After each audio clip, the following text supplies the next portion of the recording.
Saya nak mula dengan satu kaedah penting yang daripada sini kita akan bincang bagaimana para ulama Asy'ariyah membahaskan masalah sama' dan basar.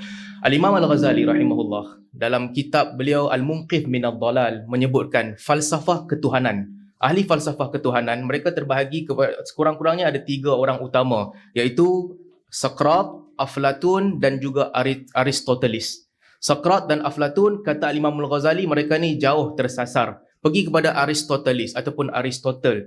Kata Imam Al-Ghazali, ideologi Aristotle di dalam akidah boleh dipecahkan kepada 3 bahagian. Ada ideologi yang dikafirkan terus. Antara yang dikafirkan terus adalah kepercayaan jasad tidak akan dibangkitkan semula, Allah Subhanahu Wa Taala tidak mengetahui ilmu setiap sesuatu dan juga alam ini bersifat dengan qadim. Itu menyebabkan seseorang kafir apabila mewarisi pemikiran ini. Yang kedua, kata Imam Al-Ghazali, ada ideologi Aristotle yang kalau dipegang, ideologi ini sesat tapi tidak sampai ke kafir.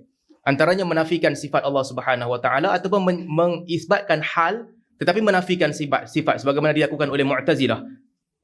Ustaz Faiz juga sebut tadi, mereka sifatkan Allah Subhanahu Wa Taala ada ilmu, tetapi ilmun alimun bila ilmin, tanpa ilmu dan sebagainya. Ini semua kata Imam Al-Ghazali, dia disesatkan tapi tidak dikafirkan. Yang ketiga, Imam Al-Ghazali menyebutkan ada ideologi penting daripada Asy'ariyah yang diterima pakai, yang daripada Aristoteles yang diterima pakai.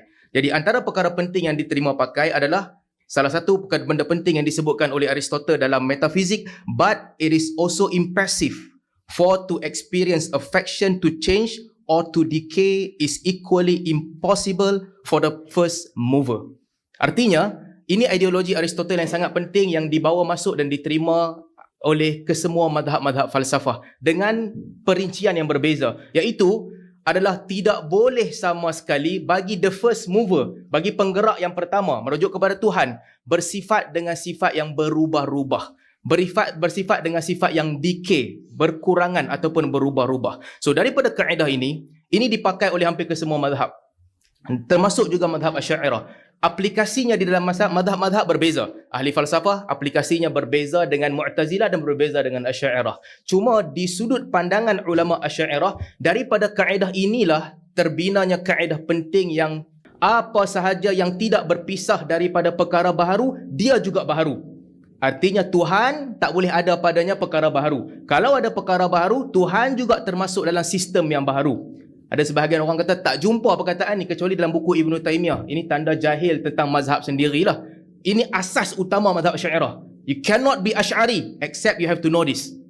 Baik, mazhab ini, kaedah ini disebutkan oleh ramai orang. Al-Imam Al-Ghazali sebut dalam Tahafut Falasifah, wa ma la yakhlu 'an at-taghayyur wal hawadith fa huwa hadith. Ar-Razi sebut dalam Al-Isyarah fi ila ilmi al-kalam, wa ma la yakhlu 'anil hawadith fa huwa hadith.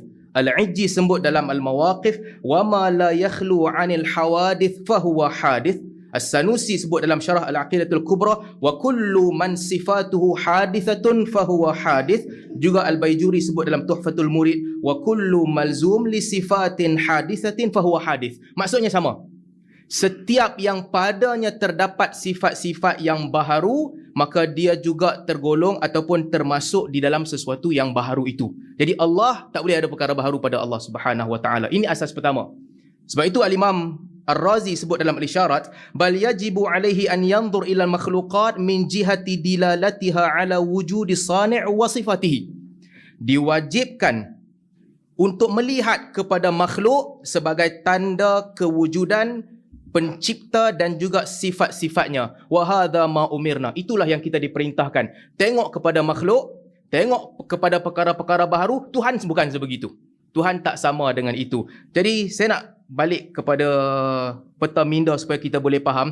Ini kaedah yang sangat penting, iaitu ma la yakhlu 'anil hadith fa huwa hadith. Yang pertama sekali. Nanti kita akan nilai bagaimana perbahasan akidah di sisi ulama Asy'ariyah. Mereka cuba untuk memastikan penjelasan mereka ataupun mekanisme mereka di dalam memahami sama' dan basar tidak bercanggah dengan kaedah ini. Baik, ini yang pertama.